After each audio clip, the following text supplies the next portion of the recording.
સ્વજનો અને મિત્રો, આમ તો રમૂજ પડે એવી અને છતાં કરુણતાથી છલોછલ એવી એક ગઈકાલની જ તાજી ઘટના તમને મારે શેર કરવી છે. અંગ્રેજી મીડિયમમાં ભણેલા એક યુવાન પાસે ઝવેરચંદ મેઘાણીની ગુજરાતી કવિતા મેં વંચાવડાવી.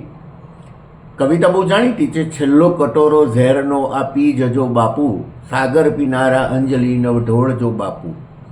આમાં છેલ્લો કટોરો ઝેરનો આ પી જજો બાપુ, પી જવાની વાત છે. કટોરો પેલા અંગ્રેજી ભણેલા છોકરાએ આ પી આ બે શબ્દોને ભેગા કરી દીધા, એટલે આવી રીતે વાંચ્યું, છેલ્લો કટોરો ઝેરનો આપી જજો બાપુ. એટલે બાપુને આજ્ઞા કરી કે મને આ કટોરો આપી જજો તમે, હું બેઠો છું ત્યાં આવીને.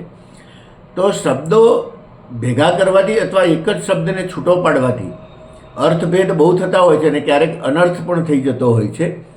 તો દરેક ભાષામાં આ પાછું હોય.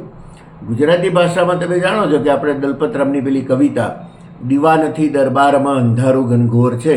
દીવાન એટલે પ્રધાન, એ ભ્રષ્ટાચારી હતો અને એના કારણે એના રાજ્યમાં અંધેર હતું.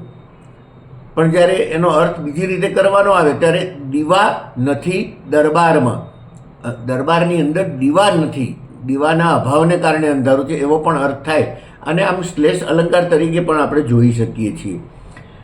એક શબ્દ પ્રયોગ એવો થઈ શકે છે કે બા રણે ચડી ગરોળી, એટલે આમ તો બારણે ચડી ગરોળી છે, ગરોળી બારણા ઉપર આવી છે, પણ બા રણે ચડી, આ તમે શબ્દ છૂટો પાડો તો અર્થનો અનર્થ કેવો થઈ શકે છે.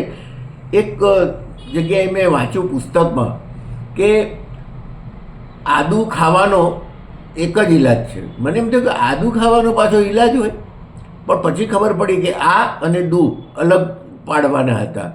આ દુખાવાનો એક જ ઈલાજ છે. માત્ર ગુજરાતી ભાષામાં જ આવા અર્થભેદ હોય છે એવું નથી, હિન્દી ભાષામાં પણ હોય છે. હમણાં એક બહુ સરસ શબ્દ પ્રયોગ મેં સાંભળ્યો. આપણે રામ સેતુને તો જાણીએ છીએ.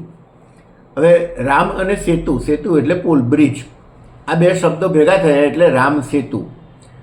પણ એક સાધુએ રામ સે તું, રામ સે તું એટલે રામ થકી તું છે, ઈશ્વર થકી તારું અસ્તિત્વ છે, એવો વિશિષ્ટ અર્થ કરી બતાવ્યો.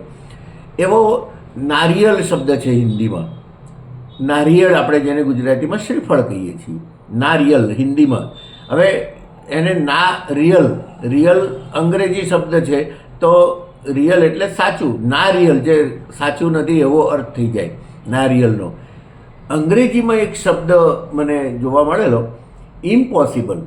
હવે ઇમ્પોસિબલનો સ્પેલિંગ તમે જુઓ, આઈ એમ પોસિબલ. આઈ એટલે ઇમ્પોસિબલ કશું જ નથી જગતમાં, આવો અર્થ એ સ્પેલિંગને છૂટો પાડીને કરી શકાયો. તો શબ્દોને ભેગા કરવા અને છૂટા પાડવા આ શબ્દ રમત પણ કહી શકાય અને એના દ્વારા વિશિષ્ટ અર્થો પ્રગટાવવાની કલા પણ કહી શકાય. અને જો આપણે ધ્યાન ન રાખીએ તો અર્થનો અનર્થ થઈ જાય એ સંભાવના પણ આપણે વિચારવાની રહી.